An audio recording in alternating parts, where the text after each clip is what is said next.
Bonjour mes amis, j'espère que vous allez bien. Nouvelle vidéo à deux, ça faisait un petit moment qu'on n'avait pas fait une. Comment vas-tu mon frère? Ça va, c'est la pêche.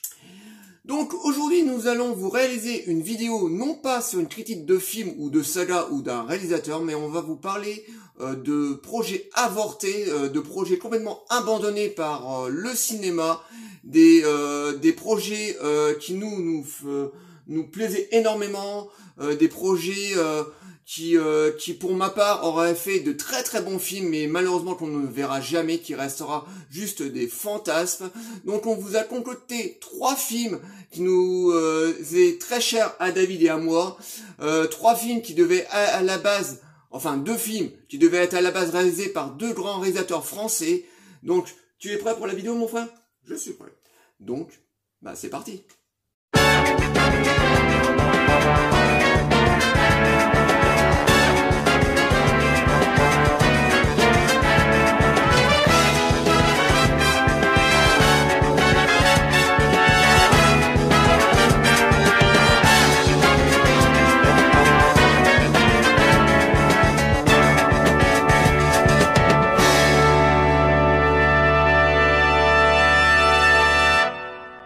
On va vous parler, c'est un projet qui est vieux déjà d'une vingtaine d'années. C'est un film qui devait être réalisé par un réalisateur qu'on aime beaucoup, David et moi, un réalisateur qui fait beaucoup de films d'horreur aux États-Unis, qui a fait de très très bons films, même s'il est critiqué souvent par certains cinéphiles. Et ce film qu'on va vous parler, c'est le projet Cobra d'Alexandre Aja. Alors là, c'est un projet qui est vieux au moins d'une vingtaine d'années. Je crois que ce projet et dans les tuyaux depuis le début des années 2000, donc Aja rêverait d'adapter la série animée Cobra, donc une série qui a fait la part belle, nous, aux quarantenaires, dans les années 80, c'est une série qui est sortie en 82. Nous suivons les aventures, alors là c'est pour les plus jeunes qui connaissent absolument pas la série animée Cobra, donc nous suivons les aventures d'un pirate de l'espace du nom de Cobra, avec son Raidon Delta greffé dans le bras droit, donc un pirate de l'espace qui passe son temps à combattre les pirates de l'espace, donc une guilde de pirates qui vit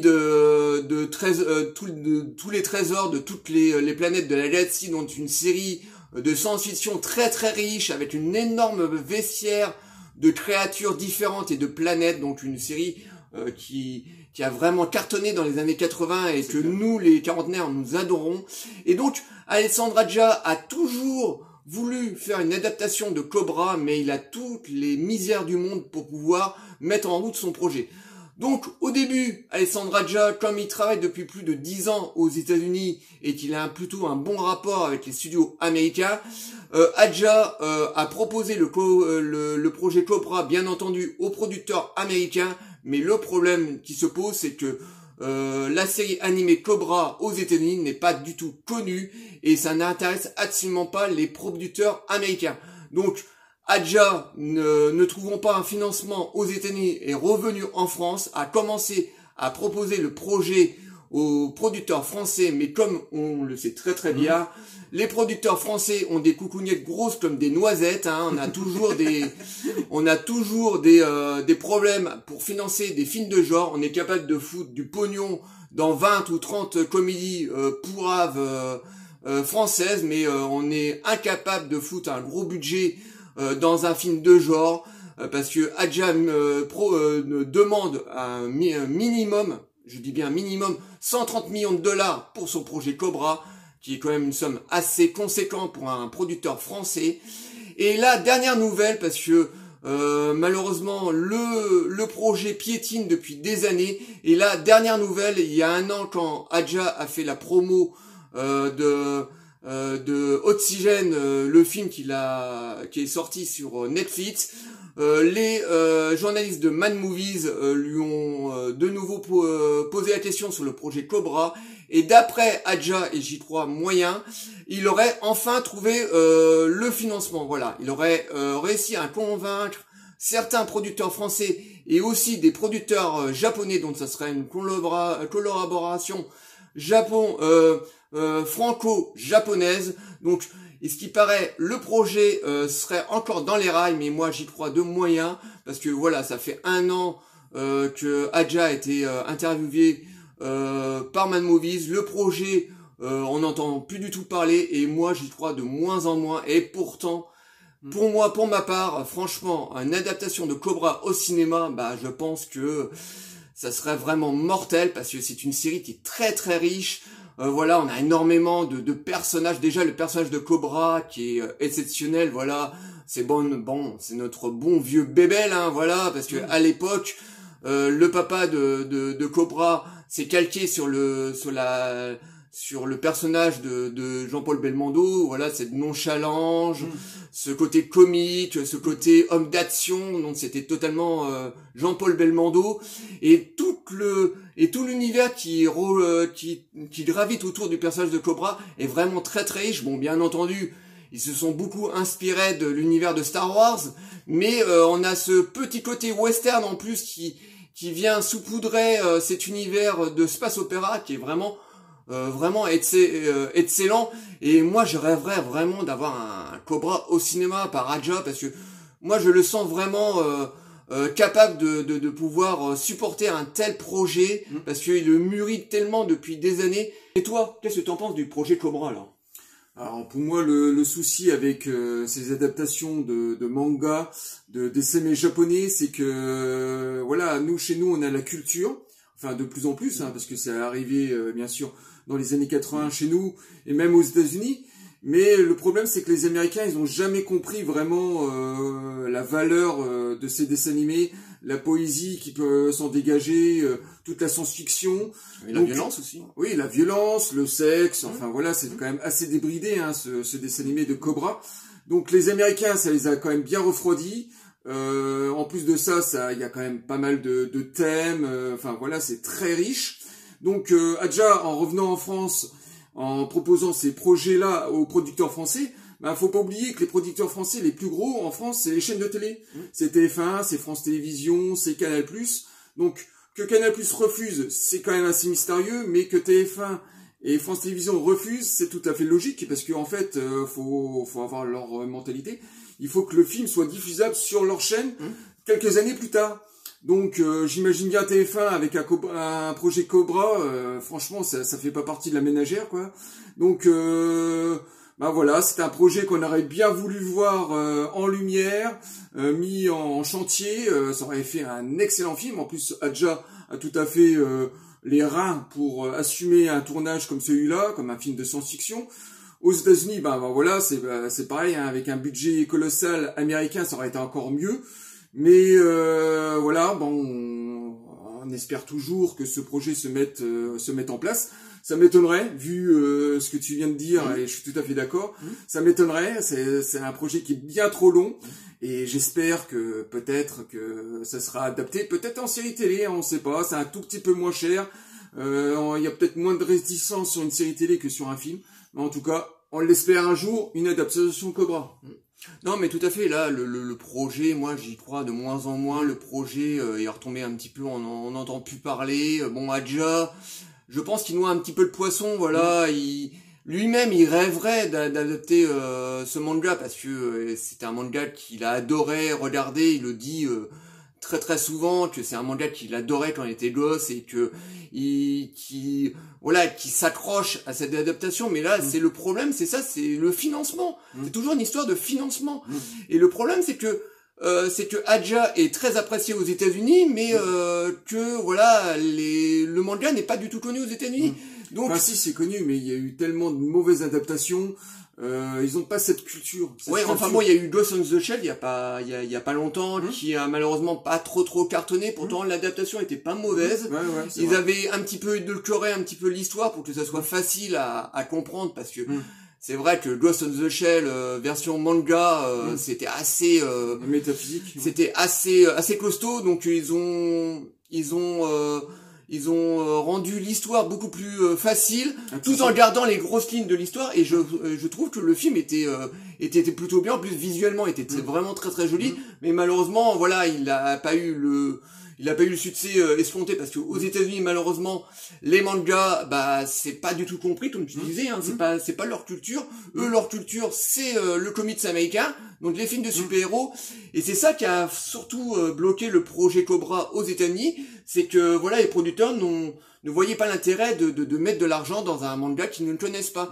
Et l'autre problème qui s'est posé, c'est qu'en France, nous les producteurs, nous on veut pas mettre de pognon dans le film de genre parce que c'est un sous-genre. Et c'est ça le gros problème.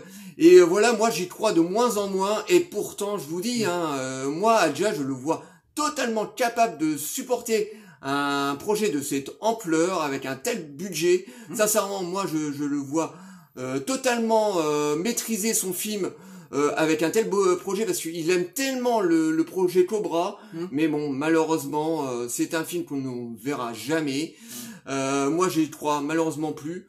Bon, j'espère que je me trompe et que un jour il déboule avec son film. D'ailleurs, il y a quelques années, tu te rappelles quand il avait lancé une affiche promotionnelle de Cobra. D'ailleurs, il y a beaucoup de rumeurs qui disent que c'est Adja lui-même qui joue le rôle de Cobra. Effectivement, quand tu regardes, ça ressemble beaucoup à Adja. Mais bon, malheureusement, même l'affiche n'a pas réussi à convaincre la plupart des producteurs du monde entier. Et c'est vraiment dommage parce que un film sur cet univers, franchement, ça aurait fait un film vraiment exceptionnel.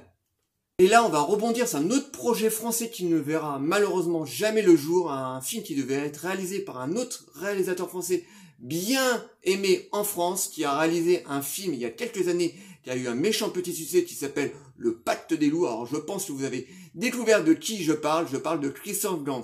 Et ce film qui voulait adapter au cinéma tiré d'une BD, c'est le projet Rahan. Voilà. Donc le projet Rahan, pour les plus jeunes parmi vous, c'est une BD qui est sortie dans les années 70, 80 et même 90. Donc une BD qui a été créée par André Chéret, donc un dessinateur qui est malheureusement décédé en 2020 à l'âge de 82 ans. Donc c'était une BD où on suivait les aventures d'un guerrier pendant la période de l'âge de pierre. Voilà, un guerrier comme ça. Qui partait à l'aventure et qui allait combattre d'autres tribus, des hommes de pierre. Voilà, il y avait un peu toutes les tribus dans cette BD. Il y a la science-fiction, du fantastique. Voilà. Et c'était très riche en aventure, en action. Le graphisme de cette BD était magnifique. André Chéret vraiment avait un coup de crayon vraiment magnifique. Donc c'est une BD qui a fait vraiment la part belle à nous, à quarantenaire. Et donc depuis quelques années, Christophe Gans voulait adapter Rahan. Et donc, après le joli petit succès qu'il avait eu avec le Pacte des Loups, il avait proposé le projet Rahan à Canal+. Mais le problème, c'est qu'au moment où Christophe Gans a proposé le projet à Canal+, Pierre Lescure, c'est ça, c'est Pierre Lescure, a quitté Canal+, et ça a complètement changé l'équipe de cinéma, et allez savoir pourquoi l'équipe de cinéma de Canal+, à ce moment-là, a complètement dit non au projet Rahan. Ils trouvaient que c'était complètement ridicule de faire un film sur l'âge de pierre avec des mecs qui se trimballent en slibouze et qui combattent des tribus. Et pourtant, Christophe Gans a dit non, vous vous trompez les mecs. Il y a quelques années, Jean-Jacques Hano a sorti La Guerre du Feu, qui avait eu un très très bon succès, et il a essayé de les convaincre en disant que faire un film sur l'âge de pierre pouvait très très bien marcher, mais non, malheureusement Canal+ ne l'a pas vu de cet œil, et ça a complètement fait capoter le projet, parce que Canal+ est le producteur de la plupart des films de Christophe Gans. Même encore maintenant, quand vous parlez du projet Rahan à Christophe Gans, il a la larme à l'œil, vraiment. Ça le touche énormément parce que Christophe Gans est un très très grand fan de la BD, quand il le dit assez souvent que quand était les gosses, il dévorait les aventures de Rahan en BD, mais malheureusement, le réalisateur est passé complètement à autre chose. Il n'a plus ce rêve d'adapter les aventures de Rahan, et pourtant, encore une fois, comme Cobra, ça aurait fait un très très bon film, parce que déjà visuellement, le cinéma de Christophe Gans c'est magnifique, même s'il y a des problèmes de scénario, il est meilleur réalisateur, un meilleur réalisateur dans le visuel que dans les scénarios, mais un Rahan réalisé par Christophe Gans, je pense que ça aurait fait un sacré bon film. Toi, qu'est-ce que tu as à dire sur le projet Rahan? Bah, c'est très mystérieux parce que quand on connaît les producteurs Canal+, ils sont plutôt friands de ce genre de film ou de série en costume sur le Moyen-Âge. Déjà, par le passé, il y avait la production, le film Le Nom de la Rose qui était coproduit par Canal+. Donc là, c'est le mystère sur un projet comme celui-là, Rahan, univers très riche qui parle des âges farouches comme ça, d'aventure, de science-fiction, de fantastique. Il y avait tout ça mélangé dans cette BD et pourtant tout était bien parti, aussi bien dans la réalisation, dans le casting, tout était prêt et manque de financement, ben voilà, c'est tombé à l'eau. Peut-être que le problème vient de Christophe Gans et de ses projets comme ça avant-gardistes, vraiment en avance, qui font peur peut-être aux producteurs.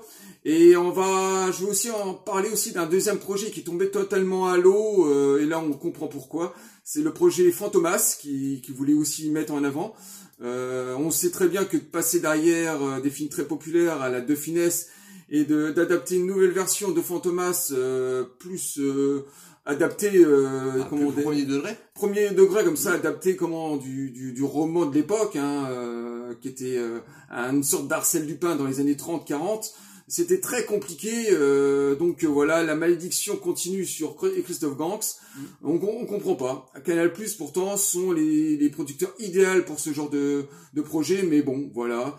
Donc, comme pour le début de la vidéo, ben, on espère toujours une adaptation de Rahan avec un super casting, voilà, avec toutes les ambitions qu'il faut.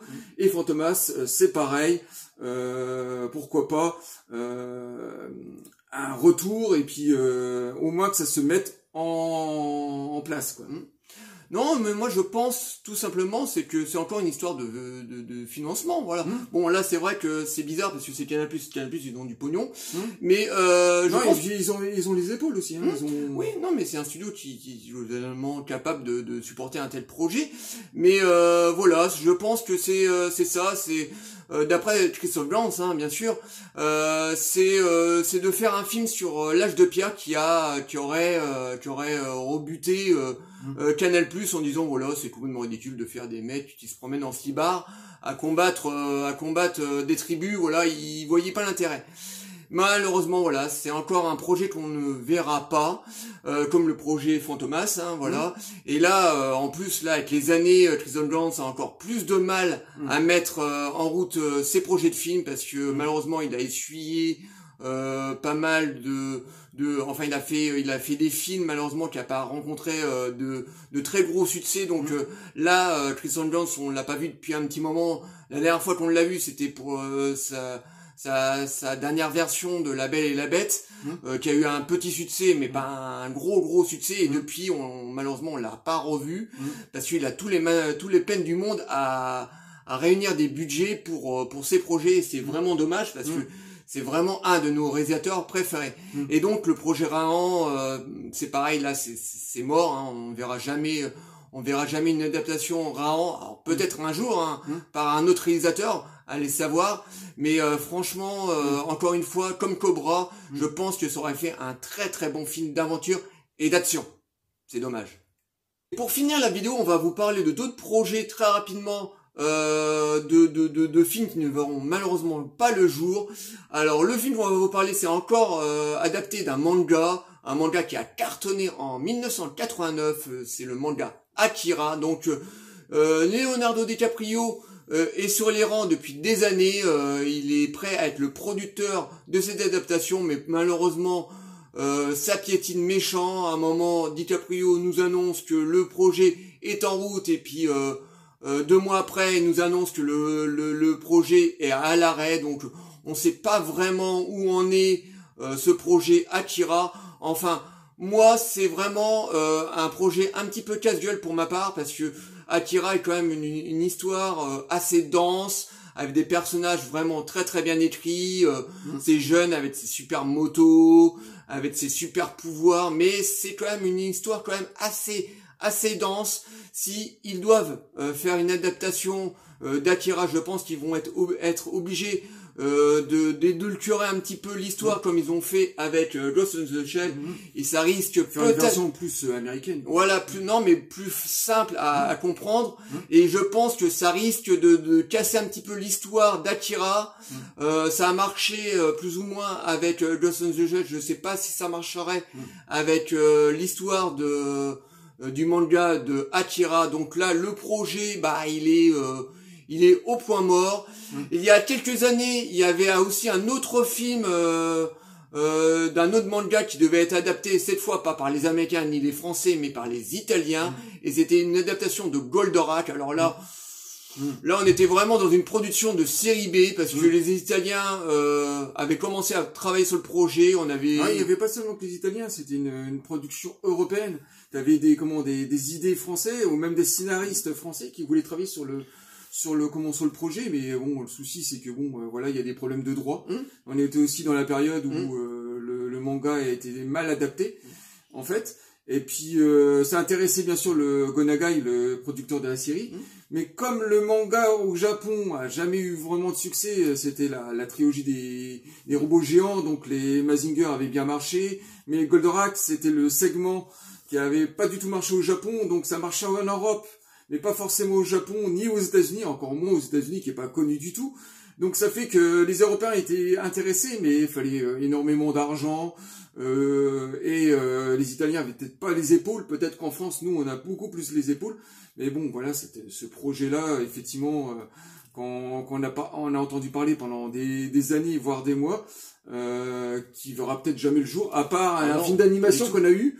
Les Italiens ont adapté un petit segment en image de synthèse, qui était pas terrible d'ailleurs. Non, mais ça devait être la bande-annonce du film qui préparait, quoi. Oui, voilà, c'est ça. C'était une préparation de bande-annonce, ouais. C'était dégueulasse, quoi. Il y avait pas de pognon, les effets spéciaux, c'était